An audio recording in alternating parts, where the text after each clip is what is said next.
As a content creator, if there's one device that has brought the biggest improvement to my workflow, it has to be the addition of the M1 Max MacBook Pro. From day in to day out, this device has not only been a powerhouse, but the portability and ease of use has allowed me to create from anywhere at any time. So today's a day in the life with this beast of a machine. Let's get into it.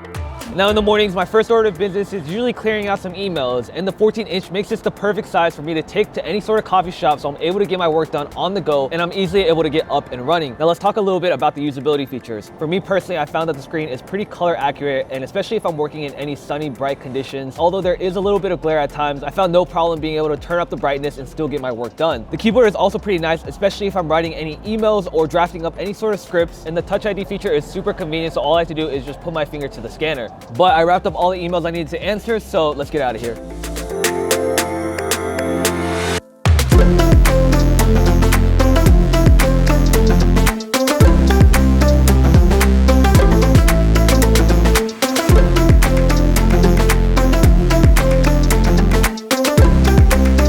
Alright, now I'm not gonna lie, I've had very few problems with this new M1 Max MacBook Pro. On the day-to-day, the battery life absolutely crushes it, where I have no problems unless I'm doing some very heavy video editing, and it's honestly become the perfect companion for me to travel anywhere on the go, because as the name suggests, it literally just sits on my lap. So whether it's at a park, a coffee shop, or even on the subway, I know that I'm gonna be able to get my work done. And the M1 Max chip has honestly been crushing it, especially for my 4K video edits. There's very little lag, and I've got such fast response times, and even if I got multiple layers of 4K or even 6K footage, I haven't found the laptop struggling to keep up, which is a huge advantage, especially for a creator that's always on the go. So I know I'm gonna be able to finish my project all while carrying just this laptop. Now, in addition to that, I've also been editing straight from the laptop itself, meaning I no longer carry around any portable SSDs or external hard drives. And the fact that I'm literally able to keep my editing software open and running so I can immediately open up my laptop and start working on my projects has been a great addition to my workflow. And honestly, the only downside about the entire laptop is that I wish I spec'd out the RAM a little bit more, because I've noticed if I am running multiple applications at the same time, it does become pretty intensive on the application memory. And at the time of ordering my laptop, I definitely thought the 64 gigabytes was going to be a little bit overkill, but I could definitely see it being a worthwhile upgrade, especially if you are a heavy content creator.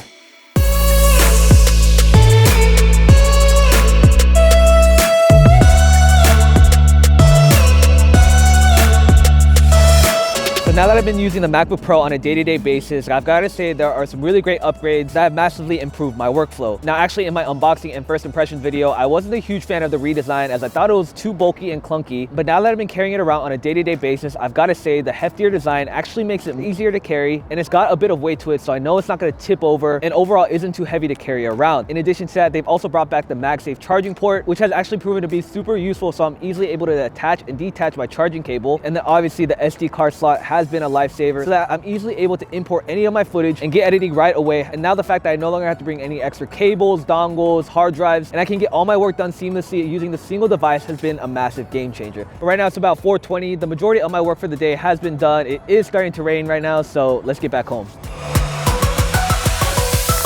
Now yes, the MacBook Pro, especially if you spec it out, is a pretty expensive device. However, for myself as a content creator and someone who edits photos and videos on a day-to-day basis, there really hasn't been a better investment I could make into a single powerhouse device that is not only capable of handling my 4K or 6K video timelines as well as my raw photos, but still gives me all the convenience of a really great day-to-day laptop. This new redesigned MacBook Pro has become an all-in-one powerhouse. However, if you are on the fence and you're not sure whether or not the MacBook Pro is going to be the right fit for you, from my experience with these new Apple chips, they've really optimized the entire workflow. So even if you wanted to get the new MacBook Airs or the MacBook Pro with the M1 Pro chip, for the majority of users out there, these new Apple chips are going to be able to handle that workload perfectly. However, if you are looking to get the most out of your laptop, then the upgrade to the M1 Max has absolutely been a game changer. However, the only caveat I would make is distinguishing how important portability is to you, because with the announcement of the new Mac Studio that has the same chip as this laptop, there could be a pretty big argument to opt for that Mac Studio and get the display, all for around the same price as you would invest in a laptop. However, living in New York City, I try and work on the go as much as possible, and whenever I'm feeling unmotivated, I try and move around my workspace. So being able to carry around my laptop on the go in such a convenient form factor has massively changed the way I've been able to work.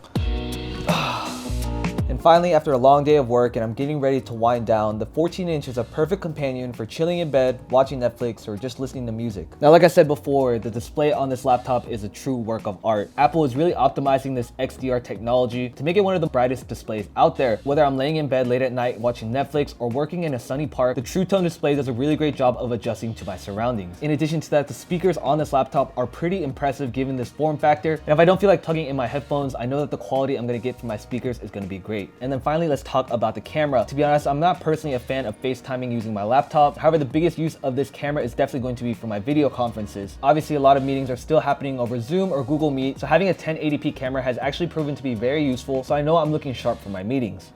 And then finally, if I am trying to get a little bit more real estate for my screens, I can definitely plug into an external monitor. But another really great option is if you have an iPad device, then you can easily use Sidecar to use as a separate display so that you're still able to multitask. And I've actually found this to be super useful, so I can use it as a secondary display to monitor my video timeline while I'm editing, so I no longer have to worry about seeing it on such a tiny screen. However, like I said, you can also purchase an external monitor that will plug straight into your laptop to give you more screen real estate. And I found this to be very useful, especially if I've got a big project going. It's been great to have a full widescreen display that I can easily plug into my laptop.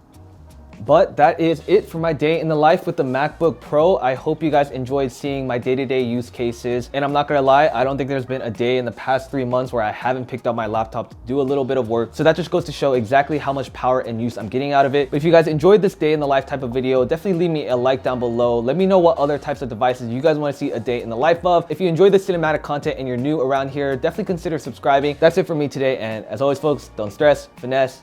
Peace, y'all.